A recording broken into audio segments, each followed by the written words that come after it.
Yeah, hi there. These comments are for one of my online students, and I am Michael, the founder, owner, and the materials writer for all of your lessons at the 7-step system to pass a TOEFl IBT.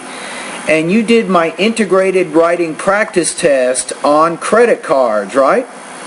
So let's take a look at the word count for just a minute.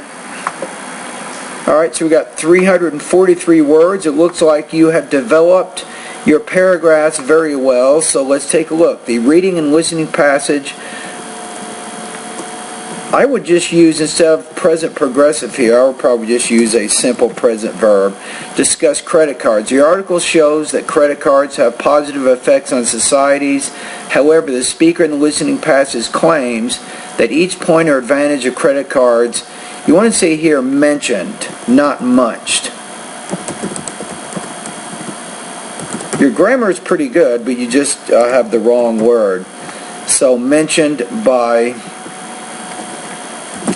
the reading passage is false. So I like how you're using these transition words. You even bolded them so I can take a look at when you're talking about the reading and when you're talking about the lecture. So it's very easy to see how you're explaining the information. First of all, the article explains that credit cards give more buying power and easy buying. The reading passage states that the credit cards help people to make their orders easier without having a huge amount of cash money with them. For example, people use credit cards to buy airline tickets, hotels, and vehicles. In contrast, the speaker believes that credit cards make people spend money that they don't have, and he gives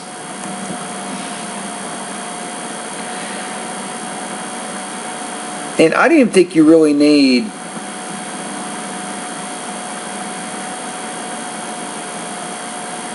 you can probably get by without even saying that, really. That's a detail. But you said that they can spend money that they don't have. So this is okay here. Yeah, second of all, the article mentions that credit cards help users to make a good credit line. Moreover, having a nice credit background, again, we'll just use a simple present, helps users to apply for many things, like rental applications and also for some jobs. Conversely, the speaker states that the users who miss payments or make late payments, when you say users, because that's plural, you have to change this to plural, on their credit cards, because you already said that the users, you don't need another subject in there. So then we'll say the speaker states that the users who miss payments or make late payments on their credit cards will damage their credit line, which is may. You can't use two verbs. Before you said who is miss, you can't use the be verb and then the base form of the verb. Either use passive voice, or if you're using active voice, then you put ing. But here, you can just say will damage the credit line, which may lead to loss of property on their houses or cars. That's good. Third of all, the article introduces that credit cards provide protective ways,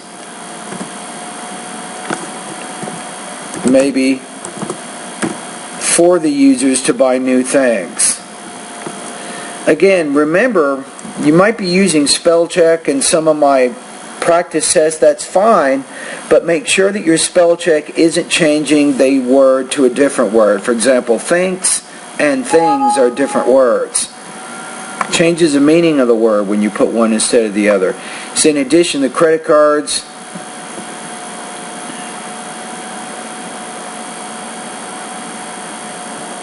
are much more, you want to say here, safe when the users may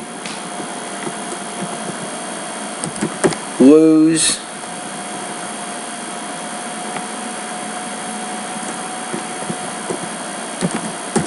or break their orders because the buyer can prove that he has made this order. Furthermore, the writer states that some credit card companies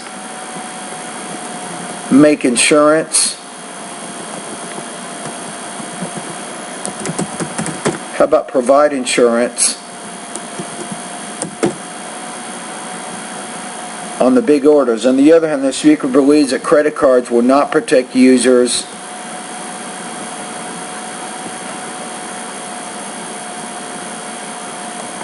You might want to say charges.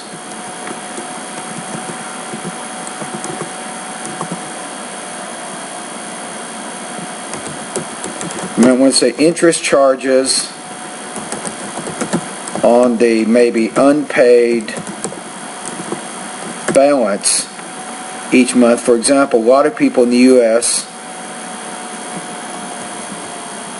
Again, that's another pattern I've seen. Again, if you're using the be verb, you have to use the present participle. I'm just going to say here, they go bust. I don't know if you know this. They go belly up or bankrupt. Belly up is a less formal way to say bankrupt. Probably it's a better word than bust.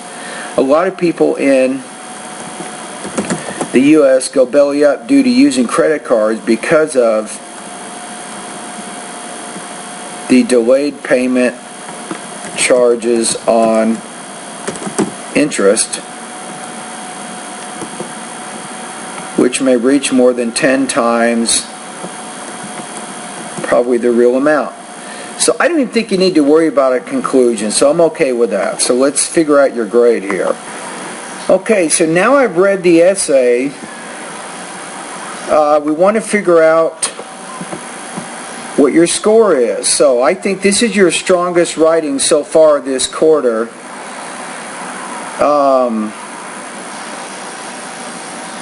Question is, I think it's either a high 3 or a low 4. The question is, where would you score? So 4 says, I think you're not really missing any major information. You definitely understand the connection between the reading and the listening passage. So let's take a look at some things. So it says you have minor omission, inaccuracy, vagueness, or incorrectness of some of the content. No, you don't have any of those problems. Your essay has more frequent or noticeable minor language errors, but these errors do not result. I think it was a little bit more than that. You remember how you were sometimes putting double verbs like is, may, or is, miss. So you had some problems with your verb forms in there. You saw the corrections I made, so I'm going to put you in the 3 range because of some of those minor grammatical errors. I'm going to put you at 3.5 out of 4, 22 points out of 30